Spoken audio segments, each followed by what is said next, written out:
उफ, आज तो मैंने घड़ी नहीं पहनी और आज मैं टाइम मैनेजमेंट सिखाने वाला हूं। जानते हैं क्यों? क्योंकि पिछले 15 वर्षों से मैं कभी लेट नहीं हुआ। जिनके नाम के आगे लेट लगा होता है, हम उनको क्या कहते हैं?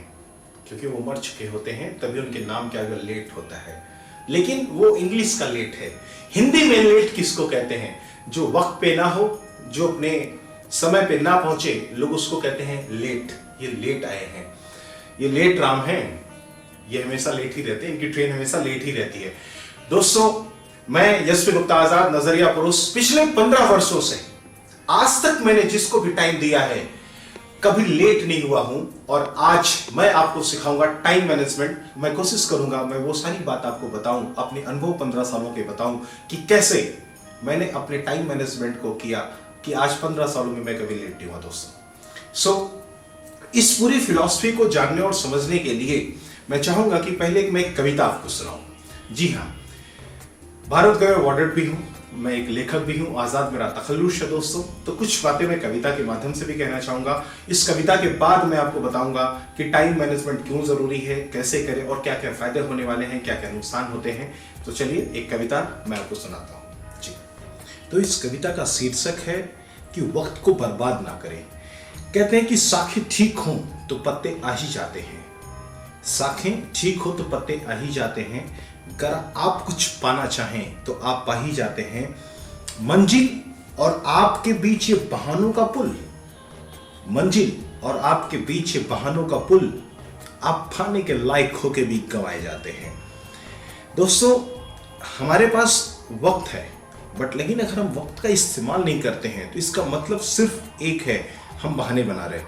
एक बार 2 बार लेट होना एक अलग बात है, लेकिन आदत में हो जाना वो सिर्फ बहानेबाजी है। अगली लाइन है कि ठोकर लगने से लोग सुधरते हैं, संभलते हैं, फिर भी आप ठोकर खाकर ठोकर खाए जाते हैं।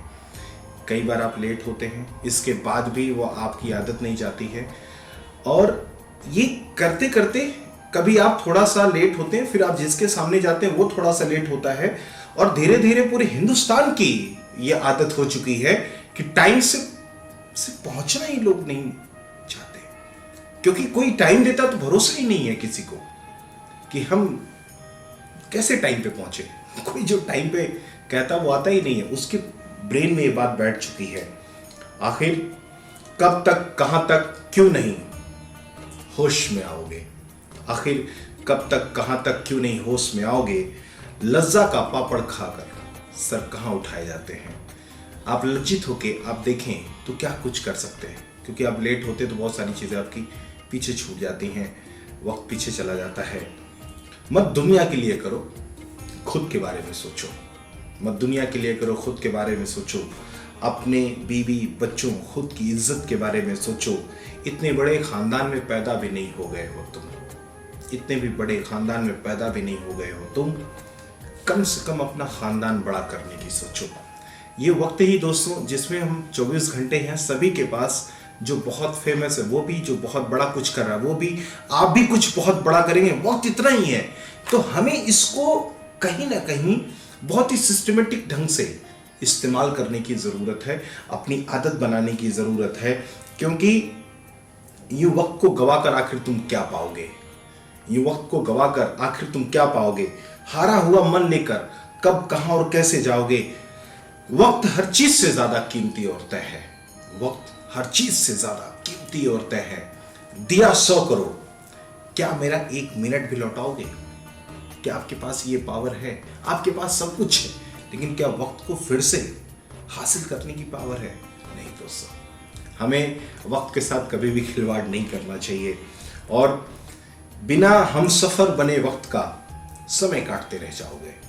बिना हम सफर बने वक्त का समय काटते रह जाओगे। समझ गए तो कौड़ी से भी करोड़ों बनाओगे। जो लोग भी वक्त को अपने साथ रखते हैं, वक्त के साथ चलते हैं, वो नो डाउट बहुत कुछ बड़ा हासिल करते हैं, बहुत बड़ा मुकाम हासिल करते हैं। हालात बहानों का रोना तुम खूब रोते हो, हालात बहानों का रोना तुम खूब रोते हो। खुदा भी बहाने बना लेगा तो रोते रह जाओगे, खुदा भी बना लेगा बहाने तो रोते रह जाओगे। अगर खुदा भी आपको वक्त पर कोई चीज ना दे तो फिर क्या होगा? और बहाने ही तो बना रहे हैं। हम जो चीज जब चाहते वो नहीं मिलती। क्यों? क्योंकि हमको जहां पे वक्त पे होना चाहिए हम वहां पे नहीं होते। सो वो चीज भी हमारे हाथ से चली जाती है। और बहुत ज्यादा मैंने देखा अपनी लाइफ में, इस 15 साल के जीवन में, ईगो के चक्कर में लोग वक्त पे नहीं पहुंचते हैं। क्योंकि बड़े लोग तो, लोग कहते हैं बड़े लोग तो कहां टाइम से आते हैं। नहीं, ऐसा नहीं है। बहुत बड़े लोग हमेशा टाइम पे ही आते हैं। वो चाहे दुनिया के एलन मस्क हो, चाहे रतन टाटा साहब हो, आप सबकी जीवनी उठा के पढ़िए, आप चीजों को देखिए। लोग टाइम के कितने पंक्चुअल हैं। एक एक मिनट की कैलकुलेशन होती है, उनका टाइम शेड्यूल बनता है, तो एक एक मिनट का टाइम स्लॉट उनका रहता है, उसके हिसाब से चीजें होती हैं। तो मैं वहां से कुछ लाइनें कहना चाहूंगा कि अभी चंद नोटों की औकात में ये नवाबी है, जरा सा मिल गया तो चेहरे पे ये रुबाबी है। अरे वक्त को तुमने यूं ही क्या हलवा समझ के रखा है, वक्त भी कर देगा बर्बाद, ऐसी कई कहानी है। वक्त के साथ रहिए। सो उम्मीद करता हूं ये कविता आपको पसंद आई होगी और आपने बहुत कुछ सीखा होगा। आगे बढ़ते हैं, हमें वक्त को कैसे अपने मुट्ठी में रखना है, कैसे हम सारा काम वक्त पे करेंगे, क्या क्या हमारे फायदे होंगे और बहुत सारी चीजें। तो टाइम मैनेजमेंट क्यों जरूरी है? 5 बातें। पहली चीज कि हम अपने टाइम को सेव कर पाएंगे, यानी 24 घंटे जो हमारे पास हैं उसमें हम ज्यादा प्रोडक्टिव हो पाएंगे और हमारे पास ज्यादा वक्त होगा किसी भी काम को करने के लिए, चाहे अपने काम को करने के लिए, चाहे अपनी फैमिली को वक्त देने के लिए, चाहे अपनी पढ़ाई करने के लिए, चाहे अपने बिजनेस को करने के लिए, किसी भी चीज को करने के लिए हमारे पास ज्यादा वक्त होगा अगर हम कोई भी काम अपना टाइम से करना सीख लेंगे। दूसरी बात, रिड्यूस स्ट्रेस। जब भी हम अपना टाइम मैनेजमेंट अच्छे से करेंगे दोस्तों, तो हमको टेंशन नहीं होगी, हमको स्ट्रेस नहीं होएगा, हमको चिंता नहीं होएगी, क्योंकि हमें बहुत जल्दी जल्दी किसी काम को नहीं करना पड़ेगा। तीसरी बात है फंक्शन इफेक्टिवली। हम कोई भी काम करेंगे इफेक्टिवली करेंगे। क्यों करेंगे? क्योंकि one time one life make it large. हम जब जहां रहेंगे वहीं पे रहेंगे। पता चला अगर मैं कहीं लेट हो रहा हूं और मैं कोई काम कर रहा हूं, मैं काम तो ये कर रहा हूं लेकिन दिमाग में एक ऐप और खुली हुई है, मैं लेट हो रहा हूं, मैं लेट हो रहा हूं, मैं लेट हो रहा हूं, मुझे कहीं और पहुंचना, मुझे कहीं और पहुंचना है। हम हैं तो यहां पे, बट हमारा दिमाग कहीं और पे है। जो भी काम हम करते हैं वो इफेक्टिवली नहीं कर पाते हैं। और चौथी बात, हमारा जो भी आउटकम होगा वो बेस्ट होगा, यानी इंक्रीज और वर्क आउटकम। अगर हम अपने टाइम को ठीक से रखें, हम स्ट्रेस में नहीं हैं, हम इफेक्टिवली काम कर रहे हैं, हमारा आउटकम अच्छा होगा, हमारा रिजल्ट अच्छा होगा, हमको आउटपुट अच्छा मिलेगा। पांचवी बात, have more control on our responsibility your job. हम जिस भी काम को कर रहे होंगे उस पर और ज्यादा कंट्रोल होगा। तो ये 5 चीजें जरूरी हैं और जरूरी हो जाती हैं अगर हमारे पास टाइम मैनेजमेंट है। तो कैसे करेंगे इस टाइम मैनेजमेंट को, कैसे मैनेज कर सकते हैं अपने वक्त को? तो सबसे पहली चीज है 6 to 9 फार्मूला। दोस्तों, जब भी हम बिस्तर से उठते हैं और हमारा जब सुबह का जो सबसे पहले का टाइम होता है, उसी समय हम निर्धारित ये करना चाहिए हमें कि हमें आज दिन भर क्या करना है, हम क्या क्या करें। और मैं सुबह यही करता हूं। 6 to 9 फार्मूला दोस्तों ये है, हम 6 से 9 बजे के बीच अपना जो भी काम करते हैं, अच्छे से उठना हो गया, अच्छे से फ्रेश अप होना हो गया, यानी आपका मूड अच्छा हो, फिर हम दिन भर की प्लानिंग कर लें कि हमें कौन सा काम कब करना है, किसको कहाँ कहाँ वक्त देना है। अगर हमारा 6 से 9 अच्छा होगा, यानी 6 to 9 अच्छा होगा, वो टाइम मैनेजमेंट के अंदर होगा, वो अच्छा होगा, तो जो हम घर से निकलेंगे शाम तक जो वक्त बिताएंगे, यानी 9 to 6, वो हमारा बेहतरीन होगा। उसमें हमारी कमांड होगी, हम जो भी काम करेंगे और बेहतरीन करके करेंगे और हमारी इफेक्टिवली हमारी चीजें और बड़ी हो रही होंगी। 1% भी अगर हम और अच्छा कर पा रहे होंगे तो और अच्छा करेंगे। और अगर 9 to 6 हमने शाम तक अच्छा गुजारा है, अब हम जब घर में आएंगे, वापस फैमिली में आएंगे, तो हैप्पी आएंगे, खुशी खुशी आएंगे, क्योंकि हमारा दिन बहुत अच्छा गया है। तो 6 to 9 खाना पीना, फैमिली के साथ जो वक्त बिताना, वो भी हमारा अच्छे से होगा, क्योंकि हम स्ट्रेस में नहीं हैं। आज बहुत सारी फैमिली में आप देखेंगे लोग घर पे तो आते हैं, बट कितना स्ट्रेस लेके आते हैं। क्यों? क्योंकि उन्होंने सुबह ठीक नहीं किया। अब अगर शाम को हम घर पे आए, खाना पीना खाए, वो टाइम अच्छा गया, तो 9 to 6 यानी जो बेड टाइम हमारा है, फैमिली टाइम हमारा है, वो भी बहुत अच्छे से जाएगा दोस्तों। तो 6 to 9 फार्मूला ये बहुत अच्छा फार्मूला है, पहले इसको इस्तेमाल करें। दूसरी बात है गोल सेटिंग। गोल सेटिंग करिए कि हमारा आज का क्या काम है, उसकी ऑब्जेक्टिव क्या है, उसको सीरियल वाइज रखिए कि हमें क्या क्या आज करना है, कहाँ कहाँ जाना है, हम 8 बजे किससे मिलेंगे, 10 बजे किससे मिलेंगे, 11 बजे क्या कर रहे होंगे। एक दिन भर का पूरा एक टाइम स्लॉट आप बना लीजिए। घड़ी रहे या ना रहे, हर किसी के हाथ में मोबाइल है, हमेशा आप मोबाइल देखते हैं, टाइम देखिए, हमेशा याद रखिए कि अभी ये टाइम हुआ है, मुझे क्या करना चाहिए, क्या मैं सही जगह हूं, क्या मैं नहीं हूं। स्पेंड टाइम, जो भी आप करने जा रहे हैं वो स्मार्ट तरीके से करिए।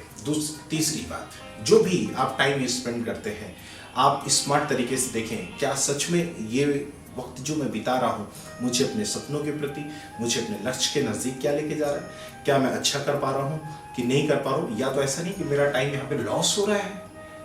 इन्वेस्ट होना एक अलग बात है, लॉस होना एक अलग बात है, लॉस नहीं है।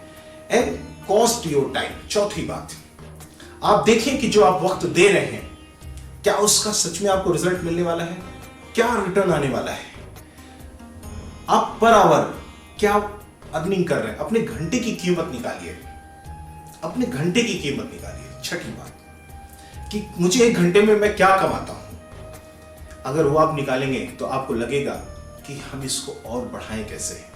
आपको अपने 1 घंटे जाने का नुकसान होगा, क्योंकि अभी आपको 1 घंटा कोई नुकसान कर देता है तो आपको उतना फेस नहीं होता, क्योंकि आपको लगना चाहिए कि मेरा पैसा नुकसान हो गया। 7वीं बात, प्रायोरिटी सेट करिए। हमें कब कहां पे क्या कोई चीज करनी है इसकी प्रायोरिटी सेट करिए। कौन सा काम इंपॉर्टेंट है, कौन सा काम इंपॉर्टेंट नहीं है। जैसे भूख लगी हो तो खाना खाना इंपॉर्टेंट है, लेकिन खाना खाने बैठे हो और सांप आके बैठ जाए सामने तो भागना मोस्ट इंपॉर्टेंट है, क्योंकि ये प्रायोरिटी है कि जान बचाना बहुत जरूरी है। सो प्रायोरिटी सेट करिए लाइफ में कि क्या करना जरूरी है, जिससे आप अपने टाइम को सही जगह स्पेंड कर सके। दोस्तों 24 घंटा ही सभी के पास है, चाहे एलन मस्क हो, चाहे रतन टाटा हो, चाहे मोदी जी हो, चाहे आप हो। आप भी दुनिया में बहुत बड़ा इंसान बन सकते हैं अगर आपने अपने टाइम को मैनेज किया। 8वीं बात, शेड्यूलिंग करिए। शेड्यूलिंग, हमें अगर कोई काम करना है तो कितने टाइम में फिनिश कर लेना है, उसका क्या शेड्यूल होना चाहिए, मैक्सिमम टाइम पीरियड क्या होना चाहिए। अगर वो टाइम पीरियड नहीं हो रहा है तो अगली बार हम ऐसा कोई टास्क लेंगे तो हम देखेंगे किन किन गलतियों को हमने किया है, हम उसको नहीं दोहराएंगे, अपने टाइम शेड्यूल के अंदर हम उसको फिक्स करेंगे। 9वीं बात, टू डू लिस्ट। हमें क्या करना है और क्या नहीं करना है इसकी भी एक लिस्ट होनी चाहिए, और कोई भी काम डेडिकेट कर देना चाहिए। अगर हमें कोई काम खुद नहीं करना है तो किसी और से करा लेना चाहिए, जिससे हमारा टाइम बचे।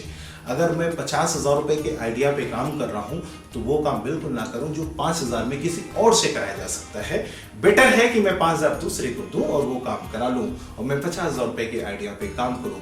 अगर आप ऐसा करेंगे तो आपको 5,000 देना भी खलेगा नहीं और आप ज्यादा पैसे भी दोस्तों अपने जीवन में कमाएंगे। सो ये बात रही कुछ टाइम मैनेजमेंट को लेके। शॉर्ट में मैं आपको इतना ही बता पाया। वीडियो कैसे लगी दोस्तों जरूर बताइएगा और सबको जरूर शेयर करिए, और जो भी कोई इंसान कभी लेट आपको आया ये वीडियो जरूर उसको दीजिए, क्योंकि अगली बार वो जब मिलेंगे आपसे तो टाइम पे मिलेंगे, जिससे आपका फायदा होने वाला है। तो पूरे हिंदुस्तान को आइए सही करते हैं, पूरे हिंदुस्तान की आदत को सही करते हैं, क्योंकि अगर हिंदुस्तान की आदत नहीं सुधरेगी ना तो लोग टाइम पे नहीं आएंगे और हमारा हिंदुस्तान बड़ा नहीं होगा। सो वक्त पे रहें, वक्त के साथ रहें, मरने से पहले जिंदा रहें, लेट ना हो, क्योंकि लेट लग जाएगा तो बड़ी दिक्कत होगी। Thank you so much.